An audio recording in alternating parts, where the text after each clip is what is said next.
আর এই স্থায়ী সমাধান করতে হলে প্রথম যে উদ্যোগটা দরকার সেটা হচ্ছে এখানকার স্থানীয় যারা দোকানপাট মালিক পক্ষের বিশাল একটা সহযোগিতা লাগবে, তাদের সাথে সমন্বয় করে একটা স্থায়ী সমাধান লাগবে। গত 31 তারিখ থেকে আজ পর্যন্ত এই ফুটপাতে আপনারা যে দায়িত্ব পালন করেছেন সেই দায়িত্ব পালনকালে কোনো বাধার সম্মুখীন হয়েছেন কিনা বা কি কি সমস্যার সম্মুখীন হয়েছেন আমাদেরকে একটু জানাবেন। ধন্যবাদ। আপনারা জানেন যে রূপগঞ্জ উপজেলা প্রশাসন এবং রূপগঞ্জের মাননীয় সংসদ সদস্য মহোদয়ের উদ্যোগে এখানে মোট 16 জন আনসার সদস্য এবং 30 জনের মতো অনির্বাণ স্বেচ্ছাসেবী সংগঠনের লোকজন কাজ করতেছে এই রূপগঞ্জ ভুলতা গাউছিয়ার যানজট নিরসনে। তো আমি প্রথম দিন থেকেই এখানে ছিলাম, তো ইউনো মহোদয়ের সাথে আমি ছিলাম।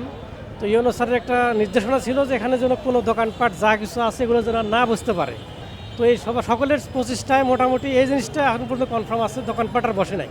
কিন্তু জায়গাটা সবাই জানেন যেটা এমন একটা ইম্পর্টেন্ট জায়গা, এত লোকজন, দোকানপাট হয়তো একটু উচ্ছেদ হয়েছে কিন্তু বিভিন্ন যানবাহন বা মানুষের ভিড় সব কিছু মিলে একবারে যে কাঙ্ক্ষিত সাফল্য সেটা এখনও পাওয়া যায় নাই।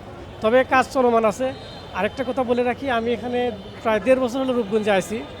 তো এর আগে এরকম বারবার কয়েকবার উদ্যোগ নেওয়া হয়েছে। এখানে যে সমস্যা যেটা দেখা যায়, এখানকার বাস্তবতাটা আসলে এরকম, প্রচুর জনাকীর্ণ, অল্প একটা জায়গায় প্রচুর লোকের অনেক দোকানপাট, অনেক লোকের সমাগম হয়, সারা দেশ থেকে লোকজন আসে।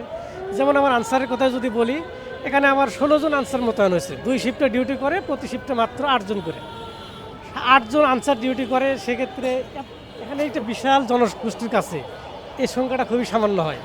আবার মোতায়েনটা হয়েছে ধরেন 31 তারিখ থেকে 9 তারিখ পর্যন্ত 10 দিনের জন্য। এই 10 দিন পরে হয়তো মোতায়েন উড্র হয়ে যাবে, আমার আনসাররা চলে যাবে, আবার হয়তো দেখা যাবে যেমন তেমন হয়ে গেছে।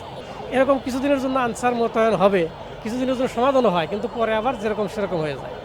তো তারপরে একটু আশার বাণী, এই বিগত 6 দিনে অনেকটাই দোকানপাট যেটা অবৈধ দোকানপাট বসছিল সেগুলো আর বসতেছে না। তো ভবিষ্যতে এটা স্থায়ী সমাধানের পক্ষে দিকে যেতে হবে, সেটাও দোকান মালিকজন এবং উপজেলা প্রশাসন দুটো মিলে সমন্বয় মিলে কাজ করলে আমার মনে হয় এটা সমাধান করে একসময় সম্ভব।